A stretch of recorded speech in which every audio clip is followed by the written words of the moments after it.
안녕하세요. 반투자 커뮤니티 주식부자 양성소 멘토를 맡고 있는 이빨 톡톡입니다. 자, 오늘 이제 시황 흐름을 보면요.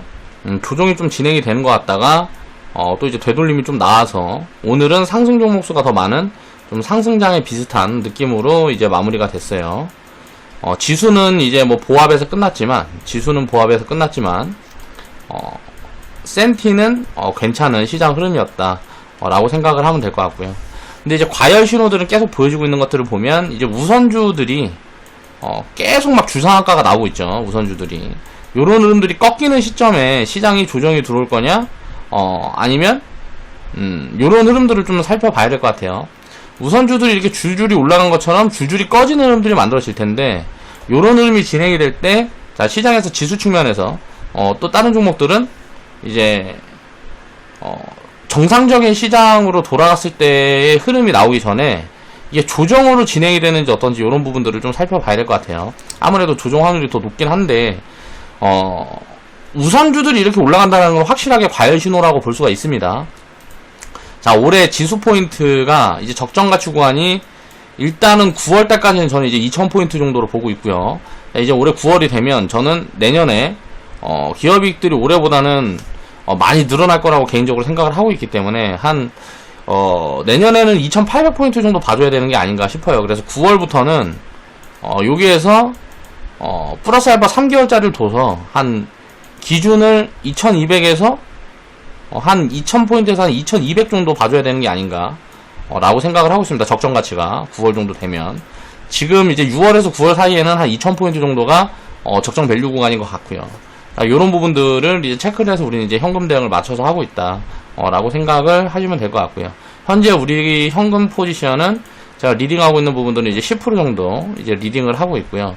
자, 코스피 2000 밑으로 내려오면 현금 5%를 사용을 해보자. 그리고 1800포인트 내려오면 밑으로 내려온다 그러면 자, 주식 비중을 다 채워서 대응을 해가는 그런 포지션으로 이제 보고 있습니다. 자, 시장이 이제 어떻게 될지는 결국은 가봐야 되겠지만 그런 부분들에 대해서 변동성에 자꾸 생각을 하다 보면 기준이 모호해져요. 그래서 이제 투자 방향을 잡아가는데 어떻게 해야 될지를 어떻게 해야 될지 이제 기준을 잡기가 굉장히 어려워진다는 거죠. 그래서 그런 부분들을 항상 가치에 맞춰서 기준을 잡아가려면 어떻게 해야 될까라는 고민이 들어가야 된다는 거예요. 저는 이제 그렇게 생각을 하고요. 그렇게 내가 생각하는 방향에 맞춰서 회원분들에게 이제 리딩도 하고 코멘트도 이제 정리를 해드리고 하고 있습니다. 지금 이제 시황에서 조금 이제 이슈가 될 만한 부분들이 있는데 그걸 보면 최근에 김여정이 남북 뭐 연락사무소 이제 뭐 폭파하고 이런저런 강행 행보를 보이고 있죠. 김여정이 이거를 이제 연결해서 이야기를 하는 게 김정은이 어디 아픈 거 아니냐 라는 찌라시들이 또 돌고 있어요. 이게 이제 사실일지 아닐지는 이제 지나고 봐야 알겠지만 지금 이제 전면에 나서는 게 김정은이 나서는 게 아니고 김여정이 나서서 막 하고 있단 말이에요. 나중에 이제 김정은이 짠 나타나서 여태까지 이제 이야기하고 했던 것들은 내가 직접 한 이야기가 아니다 라고 할 수도 있는 거고 실질적으로 진짜로 아파서 후계 구도를 잡아가는 그런 포지션들을 취해가는 걸 수도 있겠죠. 이런 부분들은 이제 뭐 체크가 필요한 부분들이고 뭐 이렇다 저렇다 지금 이제 결과론적인 부분들이 나오지 않은 데서 떠들어봐야 이제 찌라신 거고 요거를 이제 뭐 부담스러워하고 두려워하고 조정에 대한 생각에 깊이 빠져들면 요건 이제 센티가 혼자만 안 좋은 상황이 될 수 있으니까 그런 부분들은 이제 경계를 해야 될 것 같고요. 또 미중 무역 분쟁에서 미중이 지금 분쟁 흐름이 계속 가고 있는데 이 대표적인 부분들이 이제 화웨이 규제가 되겠죠. 화웨이 규제를 하고 있는데 요 부분에서 트럼프가 또 어떤 코멘트들이 나왔어요.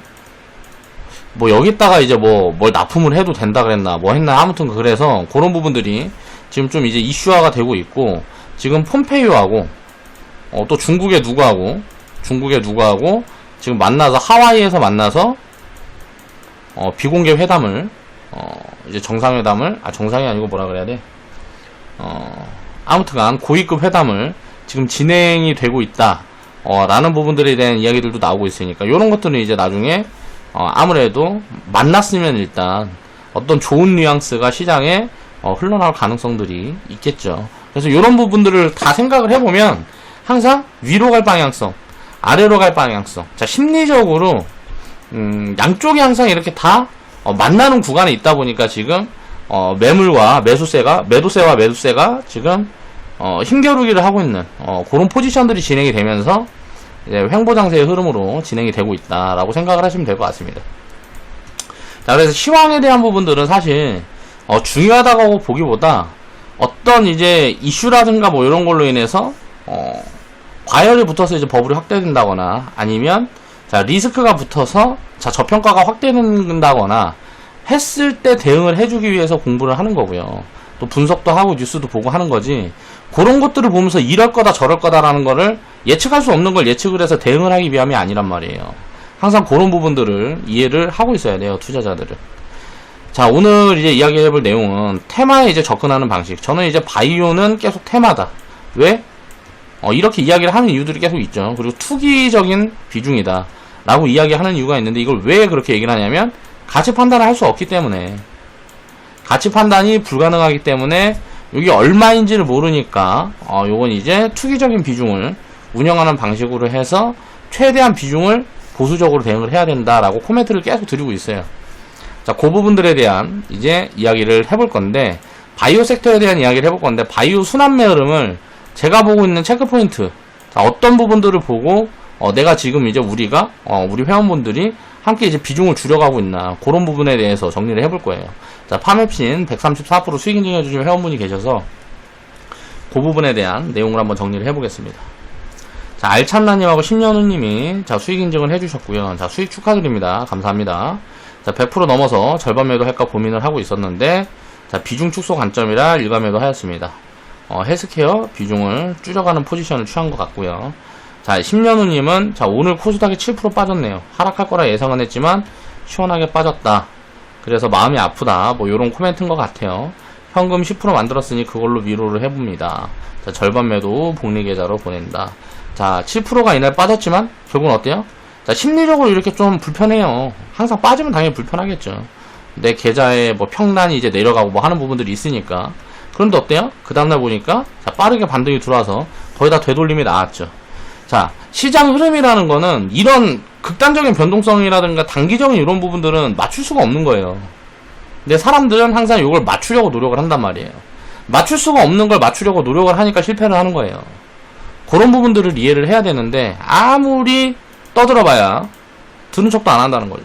결국은 깡통이 나보고 시장에서 퇴출이 되든가 아니면 정석으로 공부를 하든가, 결론은 두 가지밖에 없겠죠. 자, 알참나님이 이제 134% 수익 인증 해주셨는데 22,800원 정도가 이제 편입가고요. 10년후님은 27,200원 정도가 편입가네요. 매도 체결가는 뭐 53,000원, 55,000원 정도 되는 것 같고요. 자, 추천 자리가 한 요 정도 어디에서 이제 추천을 드렸던 것 같아요. 정확하게는 기억이 나진 않습니다.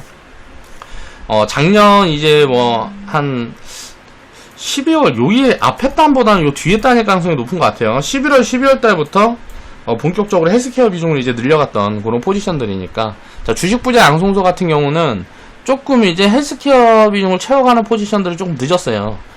그런 부분들은 이제 뭐 리딩 방식에 따라서 조금 차이가 있는데, 기존에 이제 교체 매도라든가 이런 포지션들을 취하지 않았기 때문에 그렇다고 생각을 하면 될 것 같고요. 지금은 이제 최근에는 이제 여러 가지 좀 리딩 방식으로 수정을 해가지고 좀 대응 포지션들을 괴리가 크지 않게, 바론투자 커뮤니티랑 괴리가 크지 않게 하려고 이제 운영을 하고 있습니다. 자, 알찬나님하고 10년후님 매수 자리를 보면, 자, 요 구간이고요. 자, 헬스케어 비중 축소 이제 관점으로 이제 매도 사인이 여기 나갔던 구간이고요. 자, 알찬나님은 일괄 매도 하셨고 10년님은 분할 매도 하셨어요. 자, 회원분들도 포지션이 이렇게 내가 섹터 비중을 갖고 있는 비중에 따라서, 또 그러니까 리딩이라는 건 항상 기준만 잡아드리는 거지, 어떤 선택이라든가 이런 것들은 다 회원분들이 직접 하시는 거예요. 자, 바이오 비중이 내가 많다 그러면 다 줄일 수도 있는 거고, 내가 바이오 비중이 작으니까 요건 끌고 갈래 하면 분할 매도 해놓고 보유할 수도 있는 거고, 또 없는 사람도 있고 있는 사람도 있는 거고, 항상 어떤 한 부분의 포지션만 내가 직접 이제 해드릴 수가 없기 때문에 리딩은 항상 기준만 잡아서 스스로 운영을 하는 거라는 거죠. 내가 회원분들 수익을 다 만들어 드리는 것도 아니고, 또 회원분들이 손실이 보는 부분에서 이제 뭐 내가 책임이 없는 것도 아니에요. 그렇지만 이런 결정들을 하고 뭔가 투자를 하기 위한 어떤 기준을 잡아드리는데 이 내가 기준이라는 것도 아니에요. 내가 기준이라는 것도 아니죠. 그럼 난 이제 리딩을 하면서 무엇을 하느냐? 공부를 해요. 그래서 그 공부한 내용을 압축을 해서 공부하고 살피고 한 내용들을 압축을 해서 하루에 평균 내가 15시간 정도 공부를 한다 치면 이 내용을 자 일주일이면은 예를 들어서 이게 뭐 15시간이면 일주일이면 얼마야? 아 이게 또 곱하기를 또 해야 되니까 한 100시간 정도 된다. 대충 100시간 정도 되면 요걸 1시간짜리로 줄여가지고 회원방송을 하는 거란 말이에요. 100시간짜리 1시간짜리 줄여서 회원방송을 하고 장중에는 이제 시장 흐름들이나 이런 것들 보고 이제 코멘트도 정리해드리고 왜? 시황 같은 거 궁금해하시는 분들이 계시니까 다른 거 보지 말라고 제가 정리를 해드리는 거란 말이에요. 다른 것들 다 보고 내가 거기에서 조합을 해서 시장 흐름들을 살펴서 코멘트를 정리를 해드리는 거란 말이에요. 그런 서비스들을 하는 거죠. 자, 그걸 기준으로 이제 스스로 이제 투자 판단을 해서 어떻게 운영을 해가겠다. 거기다 이제 또 데이터 공유도 하잖아요. 이제 뭐 카페라든가 이런 데 보면 이제 회원분들 이제 뭐 수익 인증 자료들도 있고 이런 데이터 공유들 한단 말이에요. 그럼 그런 것들을 보면서 스스로 투자 판단을 해나가면서 잡아가는 거란 말이에요. 자, 이 과정이 절대 결코 쉽지가 않아요. 회원분들은 이제 느끼실 거고 지금 이제 시간이 지나면 지날수록 이런 부분들에 대한 이해도가 높아질수록 수익률에는 긍정적이란 말이에요. 왜 그럴까요? 점점 더 장기적으로 끌고 갈 수 있는 포지션들이 취해질 수밖에 없어요.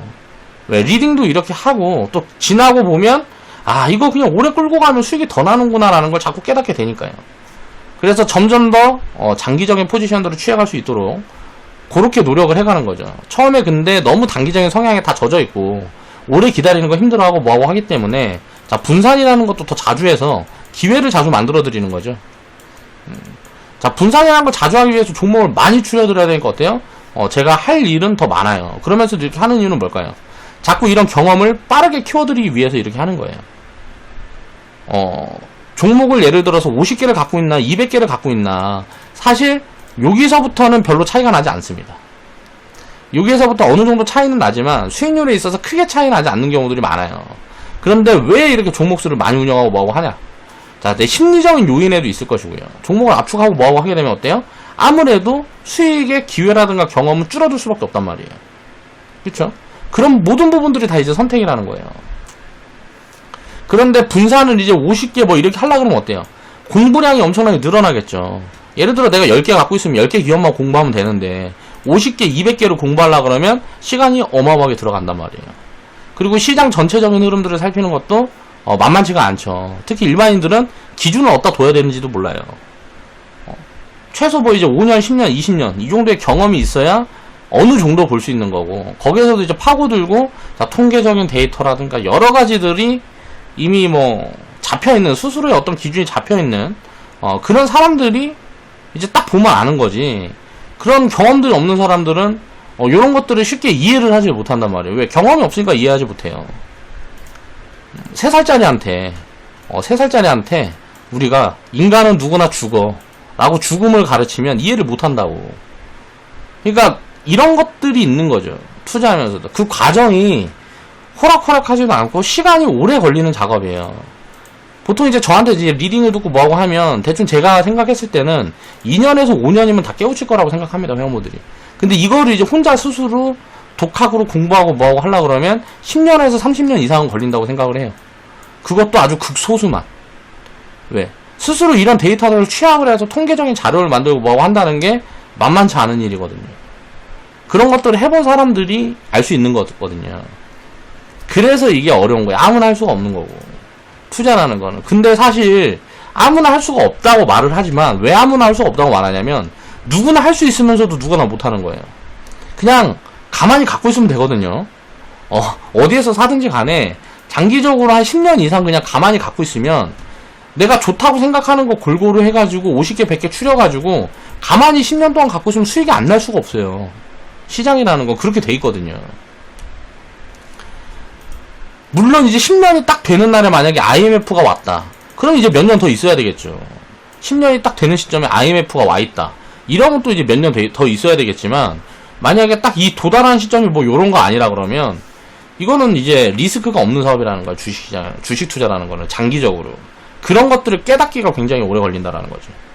그러니까 그런 부분들을 빨리빨리 이제 회원분들이 좀 익숙해지고 경험이 쌓여가고 하면서 깨달았으면 좋겠다 하는 마음이 개인적으로 있습니다. 자, 코로나 치료제. 지금 보면 여기에 대한 이제 테마가 붙은 것들을 보면 항체 관련주들이 가장 강한 흐름을 보여주고 있고요. 치료제가 나오고 단기 폭락이 나와주면 또 좋은 기회가 올 거다. 왜? 지금 코로나 치료제라는 테마로 움직이고 있는 종목들은 사실 여기에 관련이 하나도 없는 기업들입니다. 무슨 말이냐면 요거는 이제 승자 독식의 구조로 갈 거란 말이에요. 그럼 이게 우리나라에서 나오기가 굉장히 어려워요. 우리나라에서 나온다 그래도 해외에다 팔아먹기가 힘들어요. 왜 그럴까요? 어떤 독보적인 그런 그런 결과치가 나오지 않는다 그러면 치료제가 예를 들어 치료율이 50%에서 예를 들어서 한 70% 된다. 30%에서 70% 된다. 치료율이. 그러면 미국이나 중국 같은 데서 만약에 이런 치료제가 나온다 그러면 글로벌리 공급이 가능한데 우리나라에서 이거 만들어내도 공급이 쉽지가 않다고요. 그러니까 그런 부분들을 이제 이해를 해야 되고, 또 이게 지금 보면 임상 같은 부분들도 이미 차이가 많이 나죠. 렘데시비르인가 그거는 이제 3상 진행 중이고, 무슨 하면 우리나라는 이제 치료제는 1상도 지금 못 들어가 있고요. 백신 같은 경우도 동물 실험 끝내고 지금 2상 넘어가고 하고 있는데 우리나라는 아직 지금 1상도 진행이 안 되고 있어요. 이미 이런 부분들이 다 뒤쳐져 있단 말이에요. 그러니까 될 수가 없어요. 코로나 치료제라는 거는, 치료제라든가 백신은 모르겠어요. 백신은 굉장히 장기적인 관점이기 때문에 이게 5년 10년 이제 코로나라는 질병이 이게 이어지지 않으면 사실 백신도 별 필요가 없어요. 백신이라는 거는 개발이 되면 5년에서 10년 정도의 검증 기간이 필요해요. 그렇기 때문에 백신이 어려운 거예요.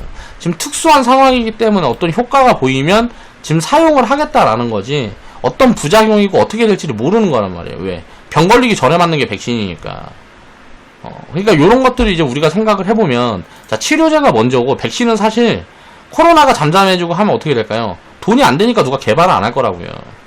코로나라는 게 지금 이슈가 돼 있으니까 정부에서 자꾸 돈 집어넣고 뭐하고 하는 거지, 그 돈줄이 다 끊기고 뭐하고 하면 백신 개발은 거기서 스탑이에요.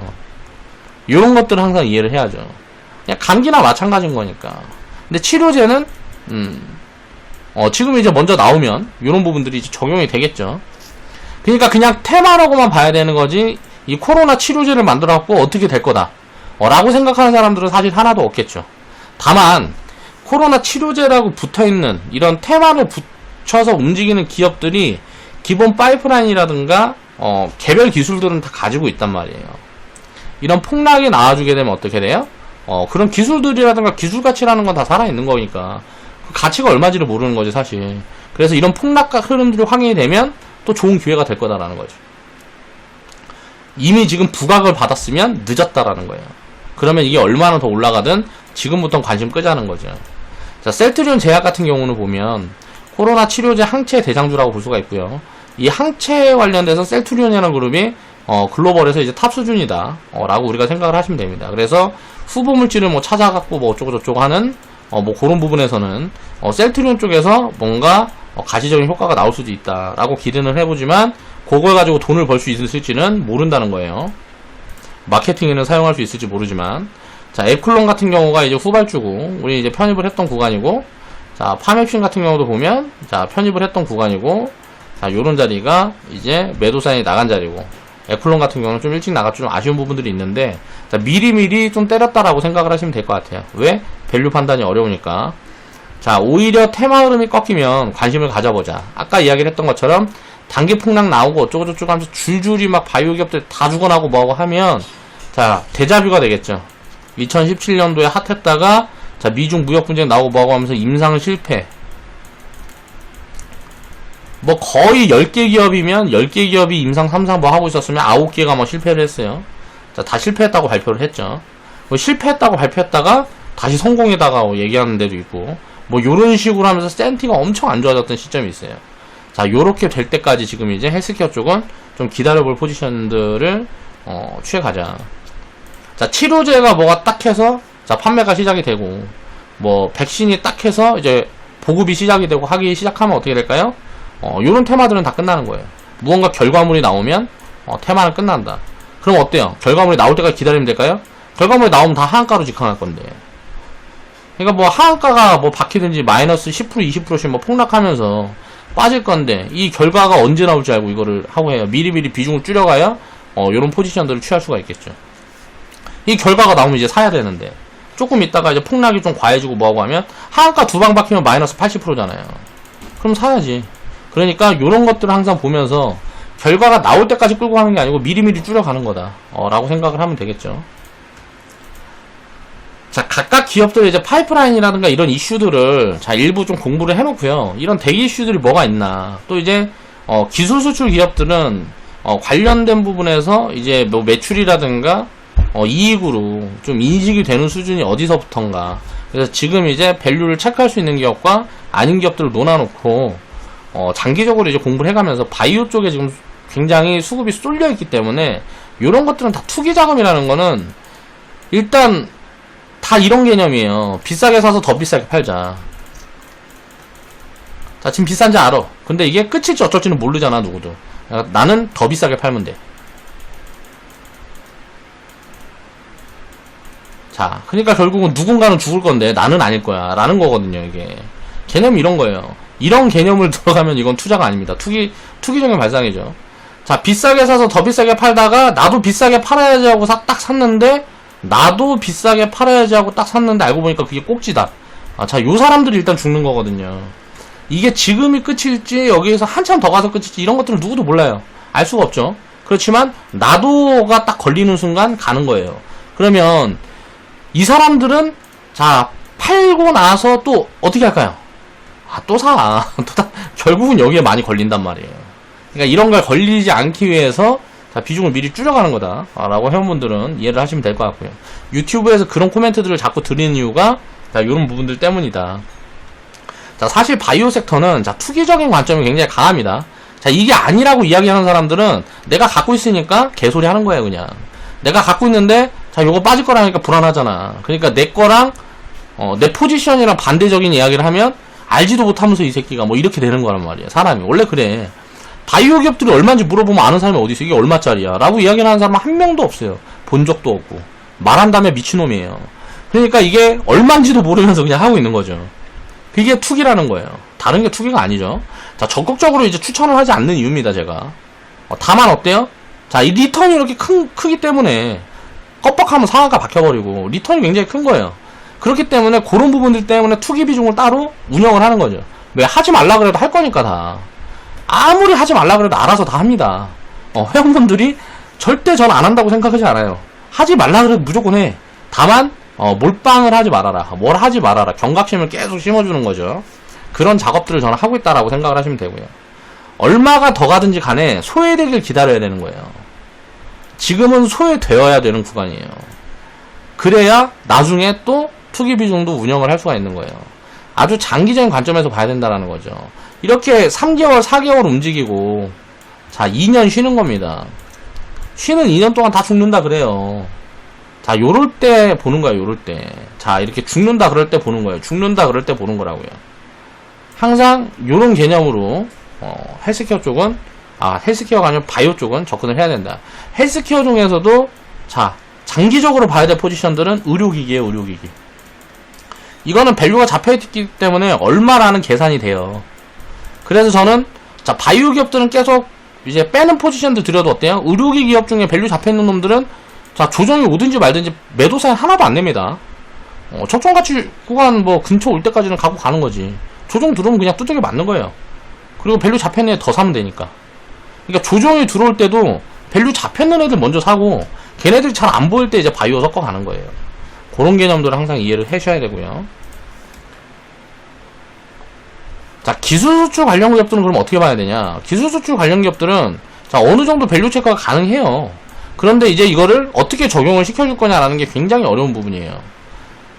이거는 그러니까 이런 부분들이 굉장히 어려워서 그 부분들에 대해서 나도 이제 저 같은 경우도 밸류를 어떻게 봐줘야 되냐라는 고민들이 굉장히 많은데 지금 당장은 사실 좀 어려워요. 다 미래 가치를 땡겨오는 부분이라 지금은 다 적자를 찍고 있고 뭐하고 하는 부분들이라서 반환이 되고 뭐 요런 리스크들이 나오고 뭐하고 할 때 항상 기회예요. 그러니까 악재가 뭐냐면 최근에 보면 브릿지바이오 테라퓨틱스라고 뭐 이제 우리도 갖고 있는 기업입니다. 근데 그 기업이 이제 뭐 조단위 기술 수출을 했다가 이게 임상 지연이라는 이야기가 나왔어요. 이건 뭐 임상이 지연된 거지 이제 악재가 아니잖아요.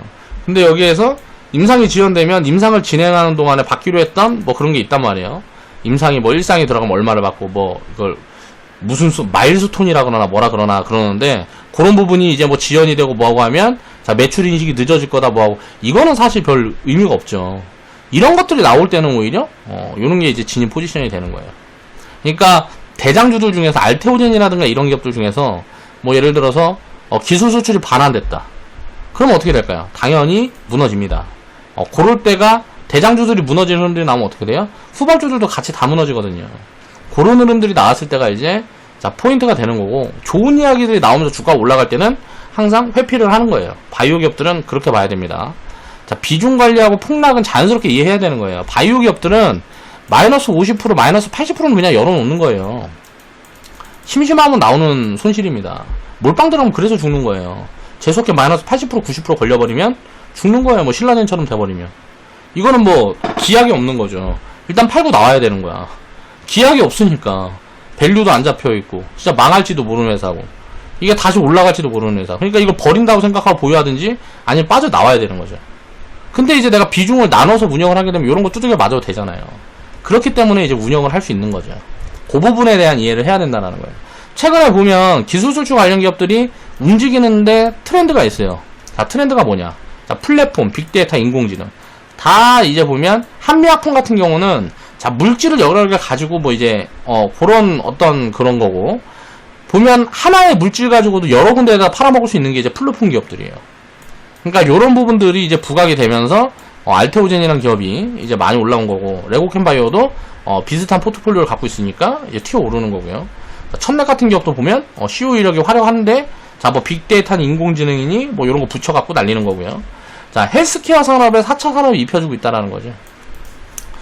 내용을 보면 뭐 최근에 보면 뭐 신테카바이오 같은 경우도 보면 슈퍼컴퓨팅으로 뭐 2년 걸리고 6개월 만에 뭔가 결과가 나온다.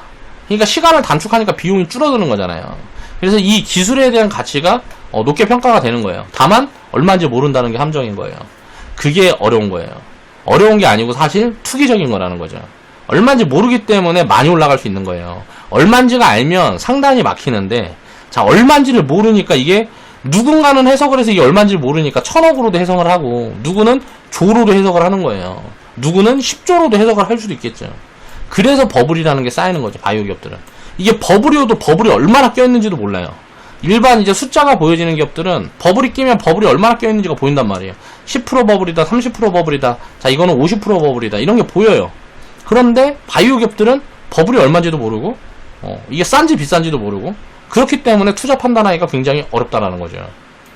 그래서 특히 이런 기술에 대한 것들만 보고 이제 쫓아다니는 사람들은 거의 100이면 100 무조건 결국 언젠가는 지금 수익이 나오고 있어도 무조건 깡통 찰 수밖에 없습니다.